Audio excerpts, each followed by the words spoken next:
Lara Feltin. I'm the co-founder and CEO of Biznik, and Biznik is a community for entrepreneurs, for independent businesses, solopreneurs, micropreneurs, and it has an online component and a real-world face-to-face component as well. And we were founded in 2005. Well, goodness, we're a 7-year-old company, and so the biggest hurdles that I can identify, over the last 7 years have been the changing landscape in technology, in social media, in the use of online tools. And so to put this in perspective, Biznik was founded in May of 2005. Facebook didn't come on the scene until September of 2005. LinkedIn at that time was a place for resumes. There wasn't even a place to upload your own picture. Events calendars didn't exist on these communities. They weren't communities, they were tools. And so we were in a position in the beginning where we had to spend a lot of effort and time just explaining to the user this concept of managing your own content, managing your own profile. No, there's no webmaster to call when you need to change the phone number on your profile. It's not a listing. And so to think about, how far we've come, and yet are we still a startup? I feel like we're still a startup in the sense that we're self-funded, we're still changing and evolving and having to quickly pivot and make new decisions and reinvent ourselves. And so the biggest challenge, I would say, has been constantly adapting and readjusting to the changing landscape in our users, how our users use events, online events tools, how they communicate, their relationship with search engine optimization, what they know about SEO, and what their expectations are around privacy and around broadcasting and around being public in an online space. I feel like we've been very fortunate with the resources that have been available to us because our tool benefits the users. The users are small businesses. Many of them are independent contractors. They're service providers, web developers, graphic designers, attorneys. They have skills, and because this is a tool for them, the success of Biznik has always benefited them. They got something out of helping build Biznik because when Biznik started to grow and started to thrive, they ended up finding the peers that they needed to meet. So in the early days, it was fantastic how many people came up to us and said, I love this idea, I love Biznik, I want to be a part of it. And our attorney didn't charge us for the first 2 years because he's kind of like, no, we'll deal with that later. Like, this is helping my business so much to be a part of this. I want to see this succeed. Same thing happened with our first web developer when we decided to move to Ruby on Rails. And then it's just continued to happen. And to be here at SobCon down in Portland is another example of one of those strategic partnerships. Biznik is bigger now. We have 100,000 accounts that have been created worldwide, and so while we may not take, the services of a little graphic designer, we'll hire someone from the community.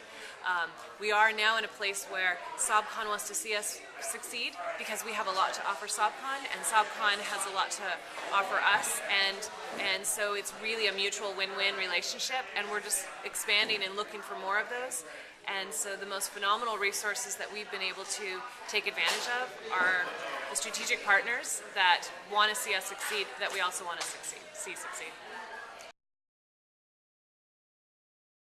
If you are a technology company, you are constantly having to stay abreast of the developing and emerging technologies. And I'm not a technician. I am the co-founder and the CEO of a technology company, and I don't write any code. I need to hire people even just to swap the banners out of the homepage.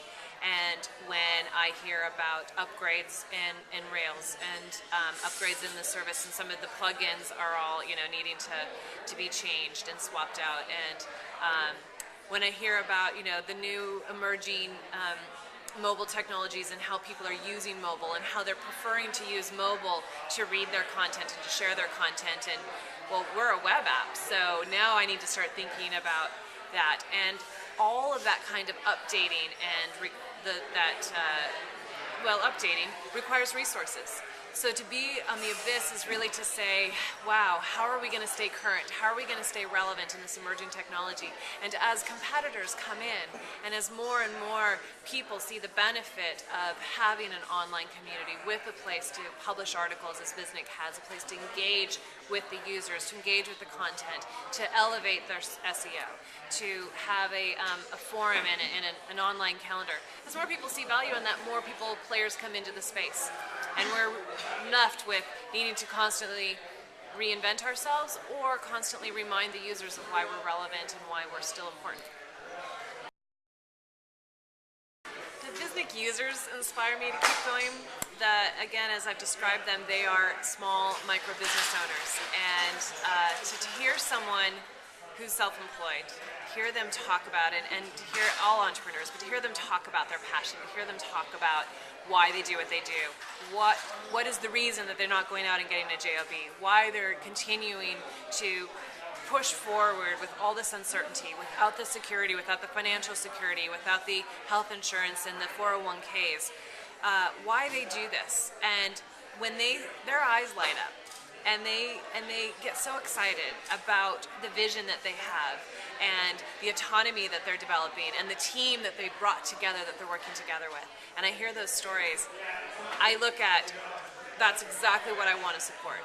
Biznik is a tool that facilitates the networking between small and micro business owners. It's not a marketing tool. It's not a place to find your customers. Your customers aren't on Biznik.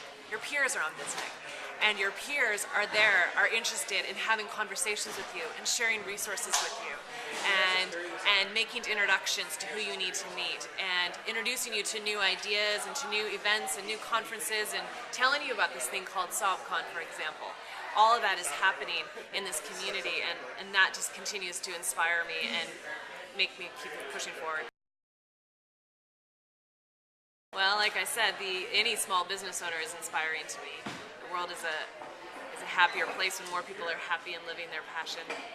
But there's some cliche ones. The vision and the genius of Steve Jobs. I just finished reading the Steve Jobs biography, so that one's close to mind right now. But I'm just going to have to go back and say that the small business owner, that person who chooses to persevere through thick and thin, that startup owner, that person, that startup founder who said, no, I'm going to do this.